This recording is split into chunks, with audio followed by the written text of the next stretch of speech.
Guys നമസ്കാരം, എല്ലാവർക്കും നമ്മുടെ പുതിയൊരു വീഡിയോയിലേക്ക് സ്വാഗതം. ഇന്നത്തെ വീഡിയോയിൽ പറയാൻ പോകുന്നത് ഏറ്റവും ഉപകാരപ്പെടുന്ന ഒരു സിമ്പിൾ ടിപ്പാണ്.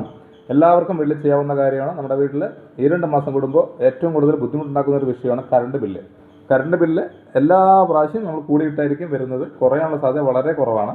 അപ്പോൾ അതിൽ കുറേ കാര്യങ്ങളുണ്ടെങ്കിലും ഏറ്റവും ഇമ്പോർട്ടൻ്റ് ആയിട്ട് ശ്രദ്ധിക്കേണ്ട ഒരു സാധനമാണ് ഫ്രിഡ്ജ്. പ്രത്യേകിച്ചിട്ട് ഇച്ചിരി ഓൾഡ് ആയിട്ടുള്ള ഫ്രിഡ്ജ് ആണെങ്കിൽ മസ്റ്റായിട്ട് നിങ്ങൾ ഈ ഒരു കാര്യങ്ങൾ ശ്രദ്ധിക്കുക. വളരെ എളുപ്പത്തിൽ പറഞ്ഞു തരാവുന്നതാണ്. നിങ്ങൾ അതുപോലെ വീട്ടിൽ ചെയ്യുക. അറിയാത്തവരുണ്ടെങ്കിൽ തീർച്ചയായിട്ടും അതൊന്ന് ഫോളോ ചെയ്യുക. അപ്പോൾ ഫ്രിഡ്ജിൽ ആദ്യമായി ശ്രദ്ധിക്കേണ്ട ഒരു കാര്യം എന്ന് പറഞ്ഞു കഴിഞ്ഞാൽ, നമ്മൾ ഭക്ഷണ സാധനങ്ങൾ വെക്കുമ്പോൾ എപ്പോഴും കുറച്ച് അകലം പ്രാപിച്ച് വെക്കുക. നല്ല രീതിയിൽ ക്ലോസ് ആയിട്ട് വെക്കുകയാണെങ്കിൽ എല്ലാ സാധനങ്ങളും തണുക്കുന്നതിന് ഒരുപാട് സമയമെടുക്കും. അപ്പോൾ അത്രമാത്രം നമുക്ക് കറണ്ട് ആവശ്യമായിട്ട് വരുന്നതാണ്. അതുകൂടാതെ നമ്മൾ ചൂടുള്ള സാധനങ്ങൾ വെക്കുകയാണെങ്കിൽ നമ്മൾ ആ ചൂടോടെ തന്നെ ഫ്രിഡ്ജിനകത്തോട്ട് വെക്കാതിരിക്കുക. കുറച്ച് നേരം നമ്മുടെ നോർമൽ ടെമ്പറേച്ചറിൽ പുറത്ത് വെച്ചതിന് ശേഷം ഒരു ലൈറ്റ് ചൂടാവുന്ന സമയത്ത് നമ്മൾ അകത്തോട്ട് വെക്കുക. അങ്ങനെ ആകുമ്പോൾ പെട്ടെന്ന് ആ സാധനം തണുക്കുന്നതാണ്. അല്ലെങ്കിൽ നമ്മളത് ചൂടായി വെച്ച് കഴിഞ്ഞാൽ ഒരുപാട് സമയം വേണം തണുക്കാൻ. പിന്നെ പെട്ടെന്ന് അത് ചീത്തയാവാനുള്ള സാധ്യതയുണ്ട്. അപ്പോൾ എല്ലാവരും ഈ ഒരു കാര്യം ശ്രദ്ധിക്കുക. ഫ്രിഡ്ജിൽ ഒരുപാട് തിക്കി തിരക്കി സാധനങ്ങൾ വെക്കാതിരിക്കുക. രണ്ടാമത്തെ വിഷയം എന്ന് പറഞ്ഞു കഴിഞ്ഞാൽ, നമ്മുടെ ഫ്രീസർ എപ്പോഴും, ഇപ്പോൾ ഇതിൽ ഫ്രീസറിലൊന്നും വെച്ചിട്ടില്ല. ഇപ്പോൾ ഒരുപാട് സാധനങ്ങൾ ഫ്രീസറിൽ വെക്കുന്ന ആളുകളുണ്ട്, നോൺ വെജ് ഐറ്റംസ് ഒക്കെ ആണെങ്കിലും. അപ്പം എന്ത് വെക്കുകയാണെങ്കിലും മാക്സിമം ഫ്രീസർ ഐസ് കട്ടിപിടിക്കാതെ നോക്കുക. കട്ടിപിടിക്കുന്ന ആ ഒരു സാഹചര്യം വരുമ്പോൾ തന്നെ മാക്സിമം ഡീഫ്രോസ്റ്റ് ചെയ്ത് വെക്കുക. അല്ലെങ്കിൽ നല്ല രീതിയിൽ കട്ടിപിടിച്ച് കഴിഞ്ഞാൽ നല്ല കറണ്ട് ആവശ്യമാണ്. കാരണം ആ ഫ്രീസറിൽ അത് ടെമ്പറേച്ചർ നിലനിർത്തുന്നതിന് വേണ്ടിയിട്ട്. പിന്നെ സർക്കുലേഷൻ വളരെ കുറവായിരിക്കും.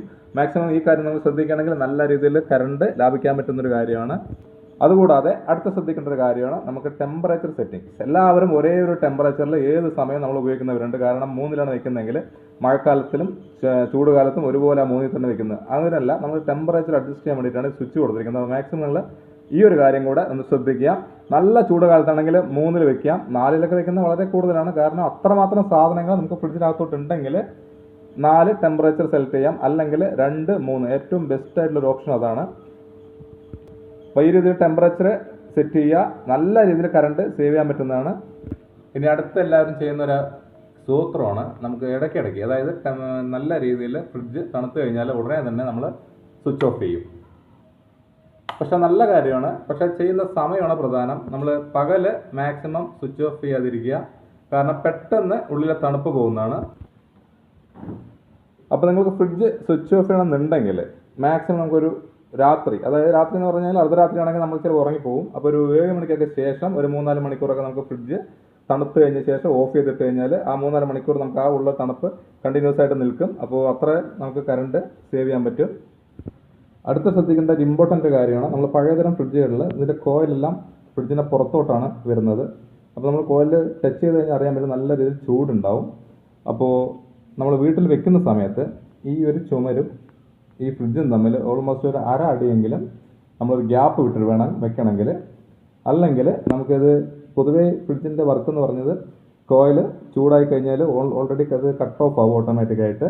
അപ്പോൾ ചുമരിന് അടുത്ത് ഒരുപാട് നമ്മൾ അടുത്ത് വെക്കുകയാണെങ്കിൽ കട്ട് ഓഫ് ആകാനുള്ള സമയം കൂടുതലെടുക്കും. അപ്പോൾ അത്രമാത്രം വർക്ക് ചെയ്യേണ്ടി വരും.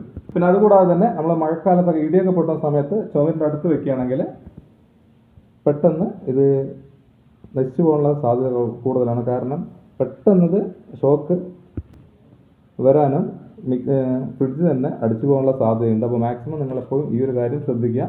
മാക്സിമം 1 അടിയെങ്കിലും വിടുക, അല്ലെങ്കിൽ ഒരു 1/2 അടിയെങ്കിലും മാക്സിമം, അല്ലെങ്കിൽ ചുമരിൽ നിന്ന് ഗ്യാപ്പ് ഇടാൻ ശ്രമിക്കുക. ഇനി ശ്രദ്ധിക്കേണ്ട അടുത്തൊരു ഇമ്പോർട്ടൻ്റ് കാര്യമാണ്, നമുക്ക് ഫ്രിഡ്ജ് തണുപ്പ് കുറവാണെന്ന് പറഞ്ഞു കഴിഞ്ഞാൽ പെട്ടെന്ന് മെക്കാനിക്കിനെ വിളിച്ച് പൈസ കളയേണ്ട കാര്യമൊന്നുമില്ല കേട്ടോ. കപ്പാസിറ്റർ, അതുപോലെ റിലേ തുടങ്ങിയ സാധനങ്ങൾ ഇതുപോലുള്ള ഫ്രിഡ്ജുകൾ നമുക്ക് ഈസി ആയിട്ട് റീപ്ലേസ് ചെയ്യാൻ പറ്റുന്നതാണ്. അപ്പോൾ തണുപ്പ് കുറവാണ്, ഫ്രിഡ്ജ് വർക്ക് ചെയ്യുന്നുണ്ടെങ്കിൽ തീർച്ചയായിട്ടും ഈ ഒരു സാധനം മാറ്റിയാൽ മതി. 10-30 രൂപയുടെ ചിലവേ ഉള്ളൂ. അതുപോലെ തന്നെ റിലേയും ഒന്ന് ശ്രദ്ധിക്കുക ഇടയ്ക്കിടയ്ക്ക്. അതായത് ഇപ്പോൾ പെട്ടെന്ന് നമ്മൾ കട്ട് ഓഫ് ആകുമ്പോൾ നല്ല രീതിയിൽ സൗണ്ട് വരുന്നുണ്ടെങ്കിൽ നിങ്ങൾക്ക് മനസ്സിലാക്കുക റിലേ പോയിരിക്കുകയാണ്. അതുപോലെ തന്നെ തണുപ്പ് കുറവാണെങ്കിൽ കപ്പാസിറ്റർ ഒന്ന് മാറ്റി നോക്കുക. അങ്ങനെ നിങ്ങൾക്ക് കറണ്ട് ബില്ല്, കാരണം കപ്പാസിറ്റർ പവർ ഇല്ലെങ്കിൽ നല്ല രീതിയിൽ കറണ്ട് വലിക്കുന്നതാണ്. അപ്പോൾ ആ ഒരു കാര്യം കൂടി നമ്മൾ ശ്രദ്ധിക്കുക. ഇനി ഫ്രിഡ്ജിനകത്തോട്ട് ശ്രദ്ധിക്കേണ്ട ഒരു കാര്യം എന്ന് പറഞ്ഞു കഴിഞ്ഞാൽ, കുറേ കാലം നമുക്ക് തണുപ്പായതുകൊണ്ട് ഇതിൻ്റെ ബീഡിങ് നല്ല സോഫ്റ്റ് ആയിരിക്കും നമ്മൾ പുതിയ ഫ്രിഡ്ജുകളിലെല്ലാം. പക്ഷെ കുറേ ആകുന്ന സമയത്ത് ഹാർഡാവാനുള്ള സാധ്യതയുണ്ട്. ഹാർഡായി കഴിഞ്ഞ് കഴിഞ്ഞാൽ നമുക്ക് ഡോർ ഇതുപോലെ ക്ലോസ് ചെയ്താലും പുറത്തെ എയർ അകത്തോട്ട് കയറാനുള്ള സാധ്യതയുണ്ട്. അങ്ങനെ ആകുമ്പോൾ നമുക്ക് തണുപ്പ് വളരെ കുറവായിരിക്കും ഫ്രിഡ്ജിനകത്ത് എപ്പോഴും. അതും ഒന്ന് ശ്രദ്ധിക്കുക. അത് ശ്രദ്ധിക്കാൻ ഒരു എളുപ്പ വഴിയുണ്ട്. ആ ഒരു ടെക്നിക്ക് നിങ്ങൾ ചെയ്യുകയാണെങ്കിൽ നമുക്ക് ഡോറ് ക്ലോസ് ചെയ്യുമ്പോൾ നമുക്ക് കറക്റ്റായിട്ട് അടയുണ്ടോ നമുക്ക് നോക്കാം. അതിന് വേണ്ടത് നമുക്കൊരു ഒരു 10 രൂപ 20 രൂപ അല്ലെങ്കിൽ വെറും ഒരു പേപ്പർ കഷ്ണം മതി. നമുക്ക് തിന്നായിട്ടുള്ള ഒരു പേപ്പർ കഷ്ണം അല്ലെങ്കിൽ ഇതുപോലെ ഒരു നോട്ട് എടുത്തിട്ട് നമുക്ക് ഡോർ ഇതുപോലെ ഒന്ന് ക്ലോസ് ചെയ്യുക. ഒന്ന് ക്ലോസ് ചെയ്തതിന് ശേഷം ജസ്റ്റ് ഇതുപോലെ ഒന്ന് വലിച്ചു നോക്കുക. ഇതിൽ അത്യാവശ്യം ചെറിയ രീതിയിൽ ടൈറ്റ് ഉണ്ട്, കാരണം കുറച്ച് പഴയതുകൊണ്ട് അതിൽ ബീഡിങ്ങിന് ചെറിയതായിട്ട് ഹാർഡ്നെസ് ഉണ്ട്. പുതിയതാണെങ്കിൽ നമുക്ക് നല്ല രീതിയിൽ ടൈറ്റ് ആയിരിക്കും, ചിലപ്പോൾ പുറത്തോട്ട് വലിച്ചാൽ വരില്ല. പഴയതാണെങ്കിൽ അല്ലെങ്കിൽ നല്ല രീതിയിൽ ബീഡിങ് കംപ്ലൈൻ്റ് ആണെങ്കിൽ സിമ്പിളായിട്ട് വലിച്ചു കഴിഞ്ഞാൽ ഈസി ആയിട്ട് വരും. അപ്പോൾ ഈ ഒരു ടിപ്പ് നിങ്ങൾ ചെയ്യുകയാണെങ്കിൽ നമുക്ക് ഡോറ് എത്രമാത്രം പെർഫെക്റ്റായിട്ട് അടയുന്നുണ്ടെന്നുള്ളത് നമുക്ക് അറിയാൻ പറ്റും. പിന്നെ നമുക്ക് ചെയ്യാനുള്ളത് ഈ ബീഡിങ്ങിൽ നല്ല രീതിയിൽ അഴുക്കുകൾ ഉണ്ടാവും. അപ്പോൾ ചെറിയ രീതിയിലുള്ള അഴുക്കൊക്കെ ആണെങ്കിൽ തന്നെയും നമുക്ക് ഡോറ് കറക്റ്റായിട്ട് ക്ലോസ് ആവില്ല. അപ്പോൾ അതിന് ക്ലീൻ ചെയ്യാൻ വേണ്ടിയിട്ട് നമുക്കൊരു ടൂത്ത് ബ്രഷ് നമ്മൾ ഉപയോഗിക്കാത്ത വേണം കേട്ടോ. ഒരു പുതിയ ടൂത്ത് ബ്രഷ് ഉണ്ടെങ്കിൽ നമുക്കിതിൻ്റെ അഴുക്ക് കളയാം. അതിനൊരു സൊല്യൂഷൻ ഞാൻ പറഞ്ഞുതരാം. കുറച്ച് 1 ടേബിൾ സ്പൂൺ വിനീഗർ എടുത്തിട്ടുണ്ട്. അതിലോട്ട് കുറച്ച് ബേക്കിംഗ് സോഡ ഇതുകൂടെ നന്നായിട്ടൊന്ന് മിക്സ് ചെയ്യുക. അപ്പോൾ ഈ ഒരു സൊല്യൂഷൻ എന്ന് പറഞ്ഞാൽ വളരെയധികം നല്ലതാണ്, കാരണം പെട്ടെന്ന് അഴുക്ക് ഇളകിപ്പോകുന്നതിന് ഈ സൊല്യൂഷൻ വളരെ ഉപകാരപ്പെടുന്നതാണ്. അതിനുശേഷം നമ്മളൊരു ബ്രഷ് എടുത്ത് ജസ്റ്റ് ആ സൊല്യൂഷനിലൊന്ന് മുക്കിയതിന് ശേഷം ഇതുപോലെ ഒന്ന് ഉരച്ചു കൊടുക്കുക. മാക്സിമം നമ്മൾ ശ്രദ്ധിക്കേണ്ട ഒരു കാര്യം, ഫ്രിഡ്ജ് ഓഫ് ചെയ്തതിന് ശേഷം മാത്രം ഇത് ചെയ്യുക. അപ്പോൾ നിങ്ങൾ കണ്ടിന്യൂസ് ആയിട്ട് ഇത് ചെയ്ത് കഴിഞ്ഞാൽ നമുക്കിതിലുള്ള ഭാഗങ്ങളെല്ലാം അഴുക്ക് ഈസി ആയിട്ട് കളയാൻ പറ്റും. ഇതുപോലെ അഴുക്കുകൾ നല്ല രീതിയിൽ അഴുക്കുണ്ടാകും. അപ്പോൾ ഈ ഒരു ഭാഗത്തെല്ലാം നല്ല രീതിയിൽ ഉരച്ച് പുറത്തേക്ക് കൊടുക്കുക കേട്ടോ. ഒരു 5 മിനിറ്റ് പണിയേ ഉള്ളൂ. അപ്പോൾ അങ്ങനെ ചെയ്ത് കഴിഞ്ഞാൽ നമുക്ക് ഇതിൽ അഴുക്കെല്ലാം ഈസി ആയിട്ട് പോകുന്നതാണ്. അപ്പോൾ ഇടയ്ക്ക് ഇത് ചെയ്ത് കൊടുക്കണമെങ്കിൽ നല്ല ബുദ്ധിമുട്ടില്ലാതെ നമുക്ക് മാറ്റിയെടുക്കാൻ പറ്റും. അല്ലെങ്കിൽ കുറച്ച് ഹാർഡായിട്ടൊരു പണിയാണത്. പക്ഷേ ചെയ്ത് കഴിഞ്ഞാൽ നമുക്ക് നല്ല രീതിയിൽ അഴുക്കുണ്ടാവും. അതിപ്പോൾ എത്രയൊക്കെ നമ്മൾ സൂക്ഷിച്ച് കഴിഞ്ഞാലും ഇതിൽ അഴുക്ക് വരാനുള്ള സാധ്യതയുണ്ട്, കാരണം ഇതിനകത്ത് പല രീതിയിലുള്ള കെമിക്കൽ റിയാക്ഷൻ നടക്കുന്നുണ്ട് എന്നുള്ളത് വളരെ സത്യ ഒരു കാര്യമുണ്ട്. കാരണം അത് ചൂട് തണുപ്പ് എല്ലാം കൂടി മിക്സ് ആയതുകൊണ്ട്. അപ്പോൾ എത്രയൊക്കെ സൂക്ഷിച്ചാലും നമുക്ക് ഇതിനകത്തോട്ട് അഴുക്കുണ്ടാവാനുള്ള സാധ്യതയുണ്ട്. മാക്സിമം ഒന്ന് ക്ലീൻ ചെയ്ത് നോക്കുക. അപ്പോൾ ഈ കാര്യങ്ങളെല്ലാം ചെയ്തിട്ട് കറക്റ്റായിട്ട് നിങ്ങൾ ക്ലോസ് ചെയ്യണമെങ്കിൽ ഡോർ നല്ല രീതിയിൽ ക്ലോസ് ആവുന്നതാണ്. അതുപോലെ